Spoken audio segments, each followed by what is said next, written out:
Hello বন্ধুরা, কোপার রান্নাঘর থেকে তোমাদের সাদর আমন্ত্রণ জানাচ্ছি। বন্ধুরা, আজকে আবার একটা ভালো আইটেম নিয়ে এলাম। সেটা হচ্ছে স্টাফড পটেটো বা পুর ভরা আলুর দম। এবার এটা দুটো পদ্ধতিতেই করা যায়। দুটো পদ্ধতির মানে একটা নিরামিষ পদ্ধতিতে, একটা আমিষ পদ্ধতিতে। আমরা যখন এগুলো বিয়ে বাড়িতে খাই সাধারণত সেটা কিন্তু যদি ননভেজ টেবিল হয় তাহলে কিন্তু আমরা সেগুলো ননভেজ অবস্থায়, অর্থাৎ এর ভেতরে কিন্তু আমরা সাধারণত চিকেন কিমা টিমা পেয়ে থাকি বা মাটন কিমাও থাকে।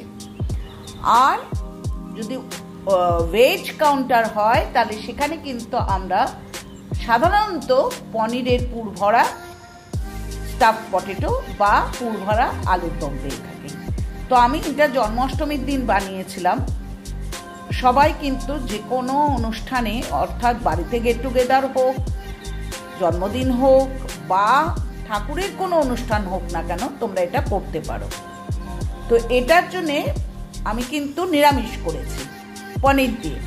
এটার জন্য প্রথমে চন্দ্রমুখী আলু নেবে, খুব বড় সাইজের না, খুব ছোট সাইজের না। দেখেছো আমি আগের থেকেই কিন্তু কয়েকটা আলুকে এরম করে হোল করে নিয়েছি। প্রথমে আমি আলুর খোসাটা পিলারের সাহায্যে কিন্তু ভালো করে কিন্তু আমি আলুর খোসাটা ছাড়িয়ে নিয়েছি, এখানে যেন একটুও খোসা না থাকে। বন্ধুরা, বারবারই বলছি, আলুটা কিন্তু যদি ধুয়ে কাটো তাহলে সেটা সবচেয়ে ভালো, অর্থাৎ আর তারপর কোনো জলের থাকে না, সংস্পর্শ থাকে না। খোসা কিন্তু একটুও রাখবে না, ভালো করে খোসাটা ছাড়াবে। তো আমি আজকে নিরামিষ স্টাফ পটেটো করছি, মানে হচ্ছে পনিরের পুর ভরে। আমি এটা যেহেতু জন্মাষ্টমীর দিন করেছি সেহেতু আমি নিরামিষ পনিরের পুর ভরে আমি এই আলুর দমটা করেছি। দেখেছো খোসাটা খুব ভালো করে ছাড়ানো হয়ে গেল। এবার একটা ছুরির সাহায্যে কিন্তু মাথার সামনের অংশটা একটুখানি কেটে নিলাম, হলো। এবার একটা চামচ নিলাম, চামচের পেছনটা দিয়ে, ছোট স্কুপার দিয়ে করতে যেও না, চামচের পেছন দিকটা দিয়ে সবচাইতে ভালো হয়।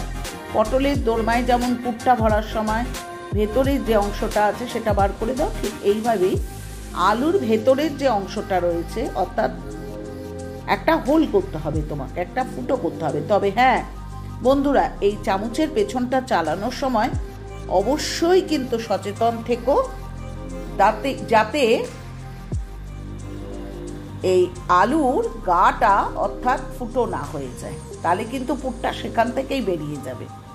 ঠিক আছে, দেখেছো আমি এইভাবে কিন্তু আলুটাকে কুড়ে নিচ্ছি, অর্থাৎ একটা হোল তৈরি করছি। আচ্ছা, এইবার বলতে পারো এই আলুটার কি ব্যবহার হবে। যারা পুরে ইউজ করতে চাও তারা একটু অল্প তেলের মধ্যে এই আলুটা দিয়ে কিন্তু ভাজা ভাজা করে একটু মশলাপাতি দিয়ে পনির টনির দিয়ে এটাকে পুর করে বড় করতে পারো। কিন্তু আমি তো শুধু পনির দিয়ে করব, সুতরাং আমি আজকে এটা রেখে দিচ্ছি। পরে কোনো একদিন আমি দেখাবো যে এটা দিয়েও কিভাবে পকোড়া করা যায়। তো আমি এটা পকোড়া করে ফেলবো পরে। তো দেখেছো এইভাবে আমি চামচের পেছনটা দিয়ে দেখো একটা হোল করে ফেললাম ভেতরে। বারবারই বলছি দেয়ালটা যাতে ফুটো না হয়। এখন দেখো পরপর যদি আমি সবগুলো দেখাতে থাকি তাহলে কিন্তু সময়টা নষ্ট হবে, ভিডিওটা বড় হবে। তো আমি দেখিয়ে দিচ্ছি, আমি একটা দেখিয়ে দিলাম আর বাদ বাকিগুলো আমি করেই রেখে দিয়েছি, সুতরাং এইভাবে আমি করে নিলাম। এবার কি করব, এটাতে নুন হলুদ মাখিয়ে, দেখতে পাচ্ছ বন্ধুরা কড়াইয়ে আমি কিন্তু এটা সর্ষের তেলেই করব, নুন হলুদ মাখিয়ে কিন্তু আমি কড়াইয়ের মধ্যে গরম তেলের মধ্যে আস্তে আস্তে কিন্তু আলুগুলোকে ছেড়ে দিয়ে ভাজতে থাকবো। আমি একটার পর একটা এরম করে ছেড়ে দিচ্ছি, দিয়ে কিন্তু লাল লাল করে ভেজে নেব। এটা যদি মিডিয়াম ফ্লেমে ঢেকে ঢেকে করতে পারো সবচাইতে ভালো হয়, কারণ তাহলে আলুর একটা সাইড পুড়ে যায় না। সুতরাং রান্না তো প্রথমেই বলেছি ধৈর্যের বিষয়। এটা মিডিয়াম ফ্লেমে করো, ঢাকা দিয়ে দিয়ে করো, উল্টে পাল্টে দেখো আলুটা কিন্তু লাল লাল করে মচমচে করে ভাজা হয়ে যাচ্ছে। দেখেছো, এইভাবে কিন্তু আলুটাকে ভেজে একটা পাত্রে তুলে রাখলাম। এবার আমি 200 গ্রাম পনির নিয়েছি। পনিরটাকে কিন্তু আমি গ্রেট করে নিয়েছি। তোমরাও এরকম গ্রেটারের সাহায্যে কিন্তু গ্রেট করে নেবে। এরপর দেখো নুন দিলাম, তারপর পরিমাণ মতো, এটা যার যার নিজের পরিমাণ, এটা চিনি দিয়েছি, নুনের পর চিনি দিয়েছি। এখানে ভাজা মশলার গুঁড়ো দিয়েছি, এখানে কিন্তু আমি কাশ্মীরি লঙ্কার গুঁড়ো দিয়েছি, এখানে হলুদের গুঁড়ো দিয়েছি, অল্প গরম মশলার গুঁড়ো দিয়েছি। এরপর দিচ্ছি কিশমিশ, যার যার নিজের পরিমাণ অনুযায়ী, এটা নির্দিষ্টভাবে এরমভাবে বলা যায় না, তবে কিশমিশ কাজু বাদামটা মুখে পড়লে ভালো লাগে। এরপর দেব হচ্ছে কিছুটা কাজু, ছোট ছোট করে টুকরো করে রাখবে। তারপর দিচ্ছি খানিকটা ধনেপাতা কুচি, এরপর দিচ্ছি খানিকটা কাঁচা লঙ্কা কুচি, দিয়ে ভালো করে আমি পনিরটাকে মাখতে লাগলাম। ঠিক আছে বন্ধুরা, বেশ ভালো করে মেখে নিলে এবার এই যে আলুগুলোকে হোল করে রেখেছি, এই হোলের মধ্যে আস্তে আস্তে আমি একটা দেখিয়ে দিচ্ছি। এতগুলো তো দেখানো সম্ভব নয়, কারণ ভিডিওটা অনর্থক বড় হতে থাকবে। সুতরাং একদম মুখ পর্যন্ত কিন্তু ভালো করে কিন্তু ভরে নিলে দেখো আমার এইভাবে কিন্তু প্রত্যেকটা আলুর পুর ভরা হয়ে গেল। দেখেছো, আর একটা আমি দেখাচ্ছি। ঠিক আছে, আচ্ছা এখানে কিন্তু একটা কথা বলার, চন্দ্রমুখী আলুই ইউজ করো, কারণ চন্দ্রমুখী আলুটা খুব তাড়াতাড়ি সেদ্ধ হয়ে যায়। যদি আলুতে না সেদ্ধ হতে একটু সময় লাগে, তো সুতরাং ওই আলুগুলো অ্যাভয়েড করাই ভালো।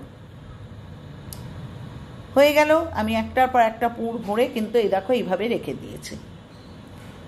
এবার দেখো ফোড়নে দিচ্ছি সাদা জিরে, তারপর ছোটো এলাচ, দারচিনি। ঠিক আছে, এগুলো আমি ফোড়নে দিচ্ছি। ছোটো এলাচটা অবশ্যই মুখটা ফাটিয়ে দিও। যখন ভালো করে তেলের মধ্যে গন্ধ ছাড়তে শুরু করেছে, সেই সময় কিন্তু আমি এই টমেটো, 1 ইঞ্চি আদা আর 2টি কাঁচা লঙ্কা দিয়ে কিন্তু পেস্টটা করে রেখেছি, যেটা কিন্তু আমি ঢেলে দিলাম। মশলার মধ্যে দেখছো রুটিন মশলা, 1/2 চামচ হলুদের গুঁড়ো, 1/2 চামচ জিরের গুঁড়ো, 1/2 চামচ ধনের গুঁড়ো এবং 1 চামচ কাশ্মীরি লঙ্কার গুঁড়ো জলে গুলে একটা পেস্ট তৈরি করেছি। পরিমাণ মতো নুন দিয়ে দিলাম, দেখতেই পেলে। এরপর যে মশলাটা আমি জলে গুলে পেস্টটা তৈরি করে রেখেছি, সেই মশলাটা কিন্তু আমি এই যে আমি টমেটো, আদা এবং কাঁচা লঙ্কাকে খুব ভালো করে পেস্ট করে যেটা আমি আংশাচ্ছিলাম, দেখো খুব ভালো করে আংশাচ্ছি। পরিমাণ মতো মিষ্টি দিয়ে দিলাম, অবশ্যই মিষ্টি দেবে, মিষ্টি না দিলে কিন্তু খাড়া খাড়া লাগবে। তেল ছেড়ে আসছে প্রায়, দেখেছো বন্ধুরা। এরপর আমি 2 চামচ টক দইকে কিন্তু চামচের সাহায্যে খুব ভালো করে ফেটিয়ে নিয়েছিলাম। টক দইটা দেওয়ার সময় অবশ্যই হয় তাপটা বন্ধ করে দেবে, আর নয় তাপটা কমিয়ে দেবে, নাহলে কিন্তু টক দইটা ফেটে গেলে খুব বিচ্ছিরি দেখতে লাগে। হয়ে গেল, এবার আবার আংশাতে লাগো, খুব ভালো করে কষাতে লাগো, খুব ভালো করে কষাতে লাগো।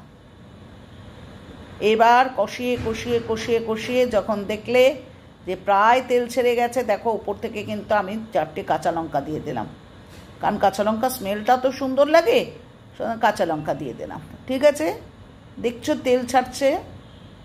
এবার আমি একটা পেস্ট করে রেখেছি, কি দিয়ে, কাজু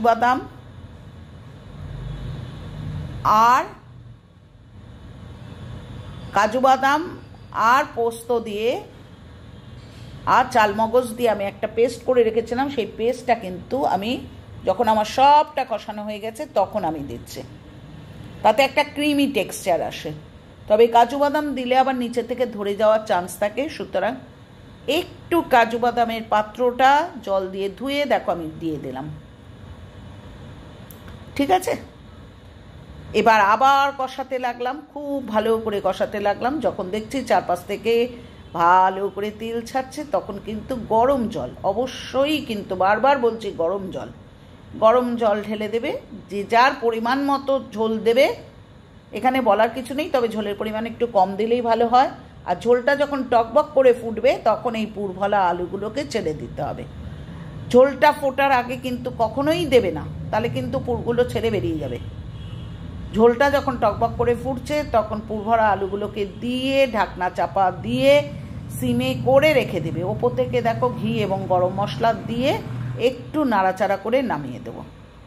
আমি দেখো এই পরিমাণে ঝোল রেখেছি, বেশি নাড়াচাড়া করো না, তাতে কিন্তু পুরটা বেরিয়ে যাবে। হয়ে গেল আমার স্টাফ পটেটো বা পুর ভরা আলুর দম। কিরম লোভনীয় দেখতে হয়েছে দেখেছো বন্ধুরা? এটা কিন্তু শুধু ফ্রাইড রাইস বলে নয়, পোলাওয়ের সাথে খেতে পারবে, ফ্রাইড রাইসের সাথে খেতে পারবে, লুচি পরোটার সাথে খেতে পারবে, রুমালি রুটি, নান, যে কোনো জিনিসের সাথেই, লাচ্ছা পরোটা, এগুলোর সাথে খেতে পারবে। তো হয়ে গেল আজকের মতো আমার স্টাফ পটেটো বা পুর ভরা আলুর দম। তবে এটা আমি কিন্তু ভেজ প্রসেসে করেছি, পনিরের পুর ভরে। তো আজকে আসি, পরের দিন ফিরবো আবার কোনো নতুন আইটেম নিয়ে। পুরনো বন্ধুরা, তোমাদের কাছে আবার বলছি গ্রেটফুল, তোমরা যেভাবে সহযোগিতা, যেভাবে ভালোবাসা দিচ্ছ আমি অভিভূত। নতুন বন্ধুরা চ্যানেলটা সাবস্ক্রাইব করো, লাইক করো, কমেন্ট করো, শেয়ার করো। আর সাবস্ক্রিপশনের পর অন্তত 24 ঘন্টা অপেক্ষা করো, তার আগেই আনসাবস্ক্রাইব করো না, ঠিক আছে? তো আজ আসি, প্রত্যেকে অনেক শেয়ার করো। পরের দিন ফিরবো আবার কোনো নতুন আইটেম নিয়ে। টাটা।